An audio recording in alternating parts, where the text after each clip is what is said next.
Los gatos de Ulthar. Autor H. P. Lovecraft, 1920. Se dice que en Ulthar, que se encuentra más allá del río Sky, ningún hombre puede matar a un gato. Y esto puedo creerlo realmente mientras contemplo al que se sienta ronroneando ante el fuego, porque el gato es críptico y está cercano a las cosas extrañas que los hombres no pueden ver. Es el alma del antiguo Egipto y portador de historias de ciudades olvidadas en Meroe y Ofir. Es el pariente de los señores de la selva y el heredero de los secretos de la vieja y siniestra África. La esfinge es su prima, y él habla su idioma, pero él es más antiguo que la esfinge, y recuerda lo que ella ha olvidado. En Ulthar, antes de que los burgueses prohibieran la matanza de gatos, vivían un viejo aldeano y su esposa que se deleitaban en atrapar y matar a los gatos de sus vecinos. No sé por qué lo hacían, salvo que muchos odian la voz del gato en la noche, y les parece mal que los gatos corran sigilosamente por los patios y jardines en el crepúsculo. Pero sea cual fuere la razón, este anciano y esta mujer se complacían en atrapar y matar a todos los gatos que se acercaban a su casucha, y por algunos de los sonidos que se oían al anochecer, muchos aldeanos creían que la forma de matarlos era muy peculiar. Pero los aldeanos no hablaban de estas cosas con el anciano y su esposa, debido a la expresión habitual en los rostros marchitos de ambos, y a que su cabaña era tan pequeña y estaba tan oscuramente escondida bajo los robles que se extendían al fondo de un jardín descuidado. En realidad, por mucho que los dueños de los gatos odiaran a estas extrañas personas, les temían más, y en lugar de reprenderlos como brutales asesinos, se limitaban a cuidar de que ninguna mascota o ratoncito querido se alejara hacia la remota casucha bajo los oscuros árboles. Cuando, por un descuido inevitable, se perdía un gato y se oían ruidos al anochecer, el perdedor se lamentaba impotente, o se consolaba agradeciendo al destino que no fuera uno de sus hijos el que se hubiera esfumado. Porque la gente de Ulthar era sencilla y no sabía de dónde venían los gatos. Un día, una caravana de extraños vagabundos procedentes del sur entró en las estrechas calles empedradas de Ulthar. Eran vagabundos oscuros, y a diferencia de los demás vagabundos que pasaban por la aldea 2 veces al año. En la plaza del mercado se dedicaban a adivinar la suerte a cambio de plata y a comprar alegres avalorios a los mercaderes. Nadie podía decir cuál era la tierra de estos vagabundos, pero se vio que eran aficionados a extrañas oraciones y que habían pintado en los costados de sus carros extrañas figuras con cuerpos humanos y cabezas de gatos, halcones, carneros y leones. Y el jefe de la caravana llevaba un tocado con 2 cuernos y un curioso disco entre los cuernos.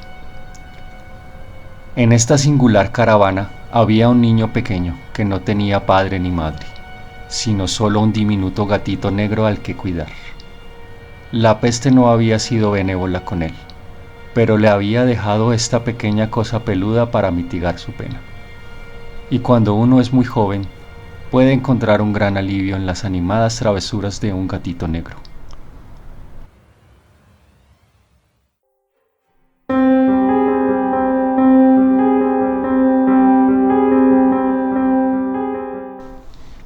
Así que el niño, al que los oscuros llamaban Menes, sonreía más a menudo de lo que lloraba mientras se sentaba a jugar con su gracioso gatito en los escalones de un carro extrañamente pintado. A la tercera mañana de la estancia de los vagabundos en Ulthar, Menes no pudo encontrar a su gatito, y mientras sollozaba en voz alta en la plaza del mercado, algunos aldeanos le hablaron del anciano y de su esposa, y de los sonidos que se oían por la noche. Y cuando escuchó estas cosas, sus sollozos dieron paso a la meditación y finalmente a la oración. Extendió los brazos hacia el sol y rezó en una lengua que ningún aldeano podía entender, aunque, en realidad, los aldeanos no se esforzaban por entender, ya que su atención estaba ocupada principalmente por el cielo y las extrañas formas que adoptaban las nubes. Era muy peculiar, pero mientras el niño pronunciaba su petición parecían formarse sobre su cabeza las figuras sombrías y nebulosas de cosas exóticas, de criaturas híbridas coronadas con discos flanqueados por cuernos. La naturaleza está llena de tales ilusiones para impresionar al que tiene imaginación. Aquella noche, los vagabundos abandonaron Uttar y nunca más se les volvió a ver. Y los dueños de casa se preocuparon cuando notaron que en toda la aldea no había ni un gato. De cada hogar había desaparecido el gato familiar. Gatos grandes y pequeños, negros, grises, rayados, amarillos y blancos. El viejo Cranón, el burgomaestre, juró que la gente oscura se había llevado los gatos en venganza por la muerte del gatito de Menes, y maldijo a la caravana y al niño. Pero Nid, el flaco notario, declaró que el viejo aldeano y su esposa eran las personas más propensas a la sospecha, pues su odio a los gatos era notorio y cada vez más atrevido. Aún así, nadie se atrevió a quejarse a la siniestra pareja, ni siquiera cuando el pequeño Atal, hijo del posadero, juró haber visto en el crepúsculo a todos los gatos de Ultar en aquel patio maldito bajo los árboles, paseándose muy lenta y solemnemente, en círculo alrededor de la cabaña, de dos en dos, como si se tratara del cumplimiento de algún rito inaudito de las bestias. Los aldeanos no sabían cuánto creer de un muchacho tan pequeño, y aunque temían que la malvada pareja hubiera encantado a los gatos hasta la muerte, prefirieron no reprender al viejo aldeano hasta encontrarlo fuera de su oscuro y repelente jardín. Así que Ultar se fue a dormir en vano, y cuando la gente se despertó al amanecer, he aquí que todos los gatos estaban de vuelta en su hogar habitual. Grandes y pequeños, negros, grises, rayados, amarillos y blancos, no faltaba ninguno. Los gatos parecían muy lisos y gordos, y sonaban con un ronroneo de satisfacción. Los ciudadanos hablaron entre sí del asunto y se maravillaron no poco.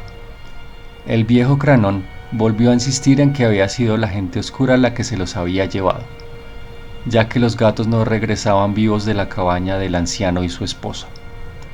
Pero todos estaban de acuerdo en una cosa, que la negativa de todos los gatos a comer sus raciones de carne o a beber sus platillos de leche era sumamente curiosa. Y durante 2 días enteros los elegantes y perezosos gatos de Ulthar no tocaron ningún alimento, sino que se limitaron a dormitar junto al fuego o al sol. Pasó toda una semana antes de que los aldeanos se dieran cuenta de que no se veían luces al anochecer en las ventanas de la cabaña bajo los árboles. Entonces, el flaco Nid comentó que nadie había visto al anciano ni a su esposa desde la noche en que los gatos estaban fuera. Al cabo de una semana, el burgomaestre decidió superar sus temores y llamar a la morada extrañamente silenciosa por obligación, aunque al hacerlo tuvo la precaución de llevar consigo a Shank, el herrero, y a Thul, el cortador de piedra, como testigos. Y cuando derribaron la frágil puerta solo encontraron esto: 2 esqueletos humanos limpiamente recogidos en el suelo de tierra, y un número de singulares escarabajos arrastrándose por los rincones más sombríos. Posteriormente, los burgueses de Ulthar hablaron mucho. Thad, el forense, discutió largamente con Nid, el magro notario, y Cranón, y Shank y Thul se vieron abrumados por las preguntas. Incluso el pequeño Atal, el hijo del posadero, fue interrogado de cerca y recibió un dulce como recompensa. Hablaron del viejo posadero y de su esposa, de la caravana de oscuros vagabundos, del pequeño Menes y de su gatito negro, de la oración de Menes y del cielo durante esa oración, de las acciones de los gatos la noche en que partió la caravana, y de lo que se encontró después en la cabaña bajo los oscuros árboles del patio repelente. Y al final los burgueses aprobaron esa notable ley, de la que hablan los comerciantes en Jafet y de la que hablan los viajeros en Mir, a saber, que en Ultar ningún hombre puede matar a un gato.